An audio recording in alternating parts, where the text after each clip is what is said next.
MP board के सभी विद्यार्थी ध्यान दें, जिसका 7 दिसंबर के दिन एकदम आपका जो अर्धवार्षिक रियल पेपर होने जा रहा साथियों, एकदम आपका रियल पेपर आ चुका है मेरे पास। जैसे ही आया है मैंने आपको प्रोवाइड करा दिया।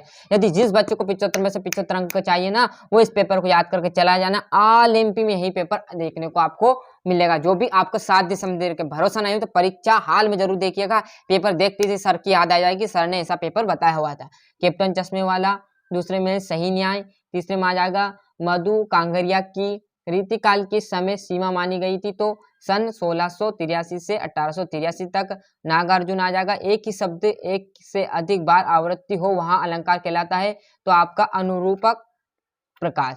पंचवटी आ जाएगा, काटाओ भारत का माना जाता है, तो स्विट्जरलैंड। और जयशंकर प्रसाद डेस तो आत्मकथ्य आ जाएगा साथियों। इसलिए जल्दी बता रहा हूँ क्योंकि जो आपके 9th क्लास 11th और 12th के मेरे पेपर आपको प्रोवाइड, आपके जो भाई ये दोस्त है उनके क्लास 9th से लेकर 12th तक के मेरे पेपर आप आ चुके हैं, उनको भी यहाँ पर पेपर देना है। आपकी मदद कर रहे हैं, ऐसी उनकी भी आपकी हम मदद करते साथियों, जिसलिए आपको थोड़ा सा जल्दी बता रहा हूँ। तो कुछ गड़बड़ हो तो आप जरूर देखिएगा। क्लियर साथियों। मनु भंडारी के पिता रसोई को कहते थे तो भटियार खाना कहा जाता था। क्लियर है, कौन कहते थे? मनु भंडारी के जो पिताजी है ना, वो कहते थे। सही जोड़ी देख लीजिए। नाटक में क्या होता है, तो कहीं अंक होते हैं। यशपाल क्या था, तो यशपाल हमारा था साथियों लखवानी अंदाज में। उल्लू बनाने का अर्थ है मूर्ख बनाना। हीरो सीमा है अणुबम विस्फोट। और ये आपका 5वां कवितावली। छठा में आ जाएगा रस। क्लियर है। एक वाक्य की बात करूं, यथाशक्ति में कौन सा समास है, तो अव्ययी समास। मेरे द्वारा पुस्तक पढ़ी जा रही है में कौन सा वाच्य है, तो कर्म वाच्य। मधु काकरिया की कौन सी रचना आपके पाठ्यक्रम में है, तो साना साना हाथ जोड़ी। प्रेम आ जाएगा, और इनमें वीर रस। और चिंतामणि किसकी रचना है, तो आचार्य रामचंद्र शुक्ल की है। सत्यासत्य के सप्तऋषि में कर्मधाराय समास है। आसक्ति भोलानाथ पिताजी के साथ जानता रहता था। सत्य लेखक की प्रत्येक रचना सृष्टि होती है आसक्ति।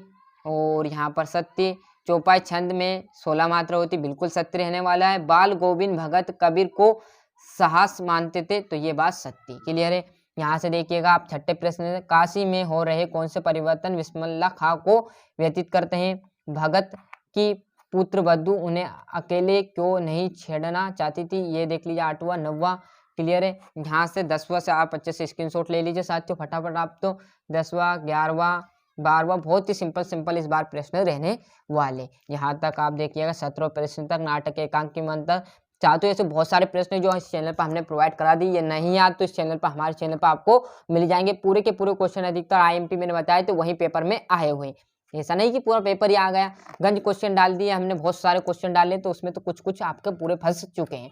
आप गद्यांश से मतलब आपको संदर्भ प्रसंग वाक्य इसी में से आपको लिखनी है। और इधर है आपका ये है ना, और या 19वां 20वां में क्या है, पद्यांश पढ़कर इसमें भी आपको प्रसंग सहित वाक्य लिखनी, मतलब इसमें से आपको हिंदी में वाक्य लिखनी। ये इसका अथवा 21वें की बात करूँ तो यहाँ पर क्या आ जाएगा आपकी एप्लीकेशन, और ये इसका आपका पत्र।